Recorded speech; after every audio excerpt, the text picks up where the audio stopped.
In 1971, a man dies quietly in a Salt Lake City hospital.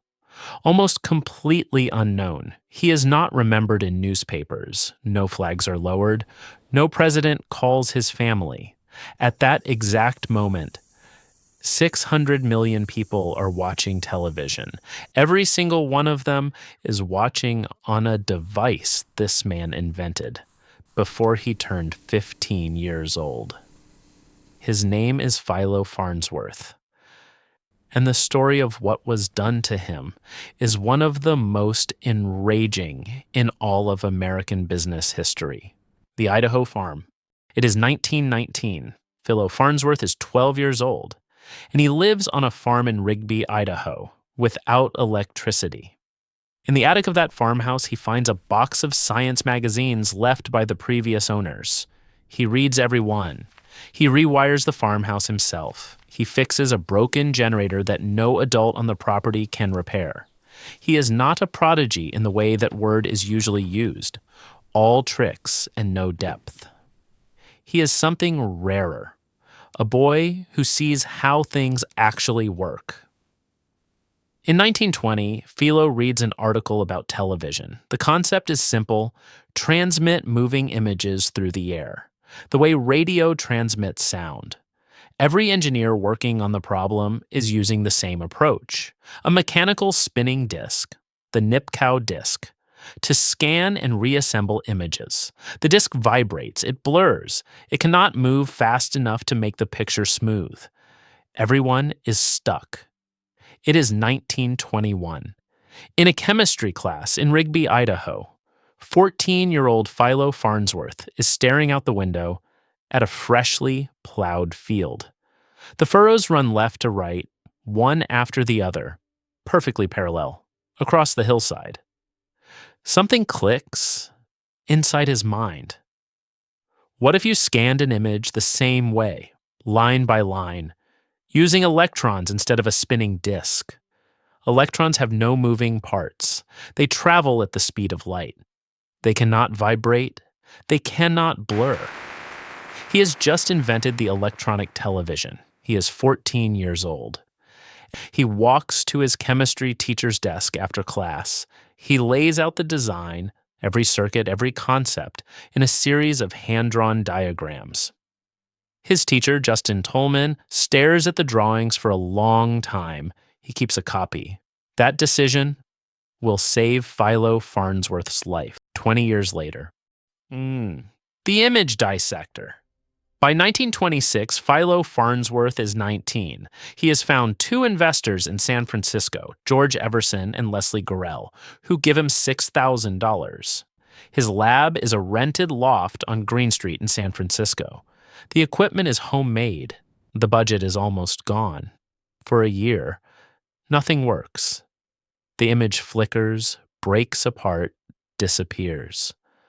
On September 7th, 1927, Farnsworth points his hand-built camera at a single frame of glass painted black with a straight line scratched across it. He transmits that line to a receiver in the next room. The line appears, crisp, stable, electronic. The world's first fully electronic television image, a single straight line on a dark screen, appears in a San Francisco loft. Farnsworth is 20 years old. He immediately files for a patent. The device he invents is called the image dissector. It is the camera tube at the heart of every television broadcast for the next 4 decades. You might think this is the moment the world celebrates him. It is not. This is the moment his troubles begin. In 1928, David Sarnoff hears about Farnsworth. Sarnoff runs RCA, the Radio Corporation of America, the most powerful media company on Earth. Sarnoff did not build RCA through genius. He built it through acquisition, litigation, and relentless grinding, corporate pressure. His philosophy is simple. He does not pay royalties. He collects them. Sarnoff sends his top engineer, Vladimir Zworykin, to visit Farnsworth's lab in San Francisco. Farnsworth shows Zworykin everything. He is 22 years old and proud of what he has built. He trusts the wrong man. Zworykin goes back to RCA and builds a copy of Farnsworth's image dissector. He calls it the iconoscope. RCA files its own patent. Think about what this means. A corporation sends a spy into an inventor's lab, copies his work, and files a competing patent, all before the inventor can stop it. Today, we would call this corporate espionage. In 1930, there was no name for it, because no one thought it needed one. Sarnoff then offers to buy Farnsworth out entirely. He proposes $100,000. There is one condition. Farnsworth must become an RCA employee. He must work under Sarnoff. He will have no ownership. Farnsworth refuses. So Sarnoff moves to phase 2. RCA launches a full legal assault on Farnsworth's patents. Their argument is this: Zworykin had the same idea first. The U.S. Patent Office opens an interference case, a process for deciding which inventor holds the rightful claim. RCA has an army of lawyers. Farnsworth has almost nothing, a dwindling pool of investor money, and one critical witness. His old chemistry teacher, Justin Tolman, travels to the hearing. He brings the original, hand-drawn diagrams from the classroom in Rigby, Idaho, dated 1921. The diagrams prove that Farnsworth conceived of the electronic television 6 years before Zworykin filed any patent claim. In 1934, the Patent Office rules in Farnsworth's favor, for the first and only time in his career. David Sarnoff is forced to pay royalties to another inventor, $1 million, paid to Philo Farnsworth, acknowledged as the legal inventor of television. It sounds like a victory.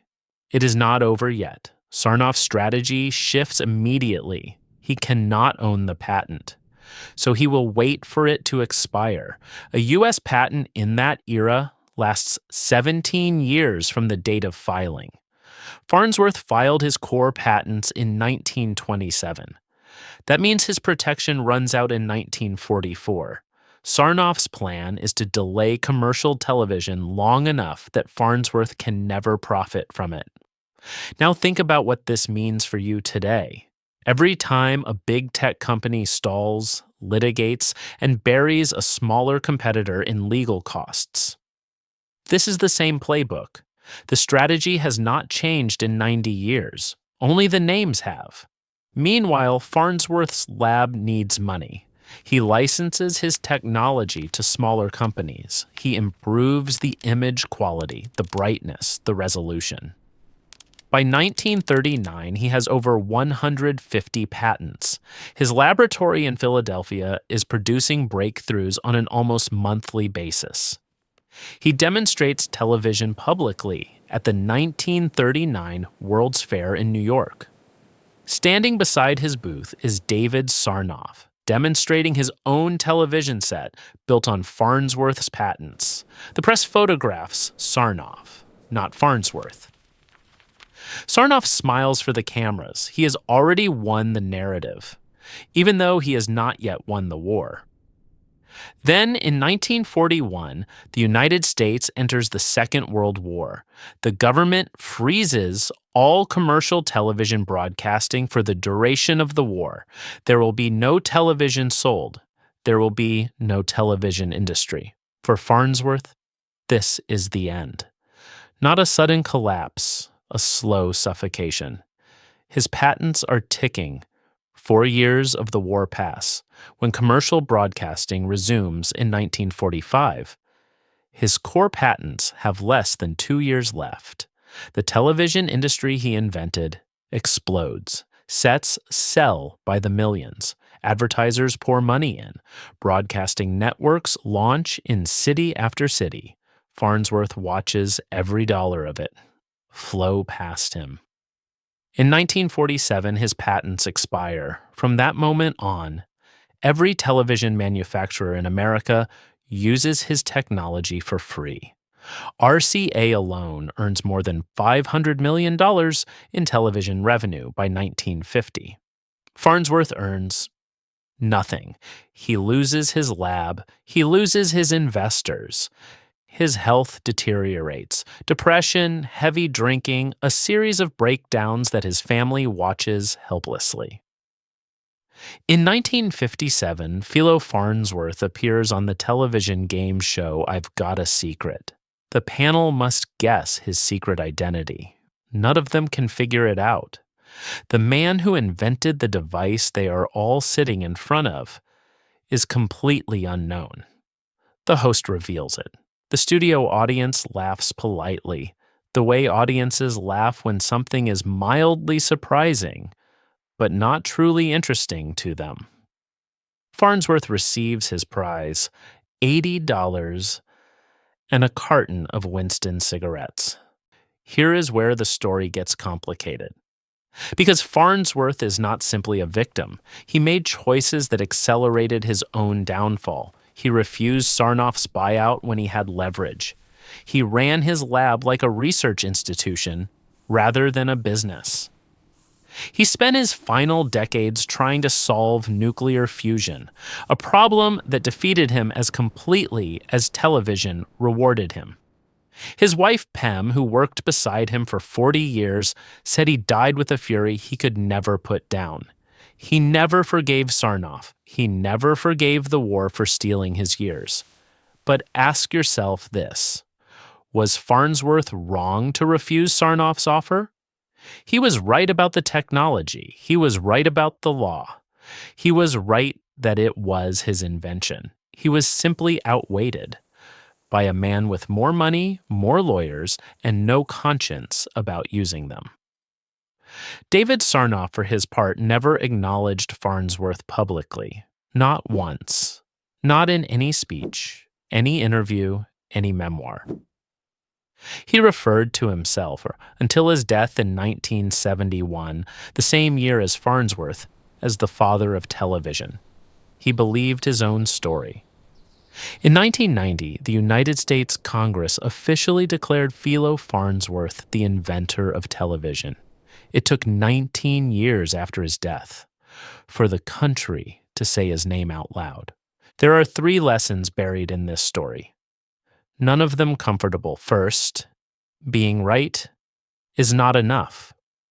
Farnsworth was right about everything: the science, the patent, the law. And it still wasn't enough to protect him.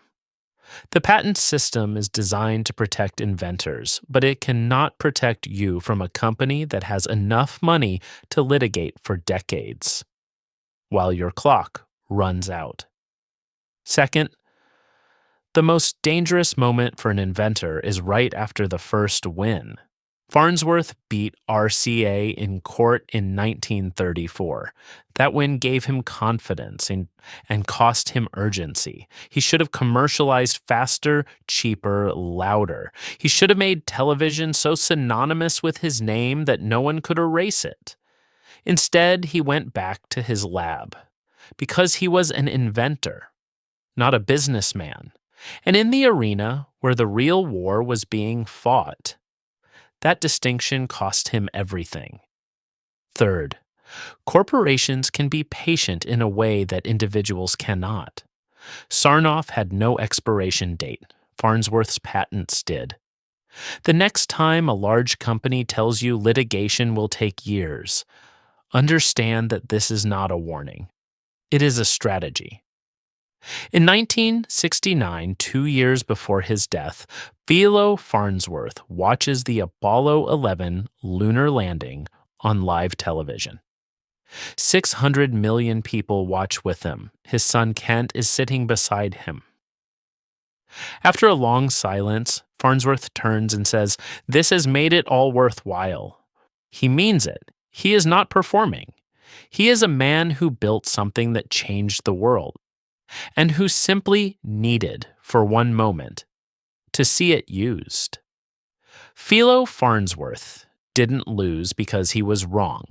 He lost because he was an inventor in a world that rewards operators. He built the most powerful communications technology of the 20th century, and the only thing he got from it was the view.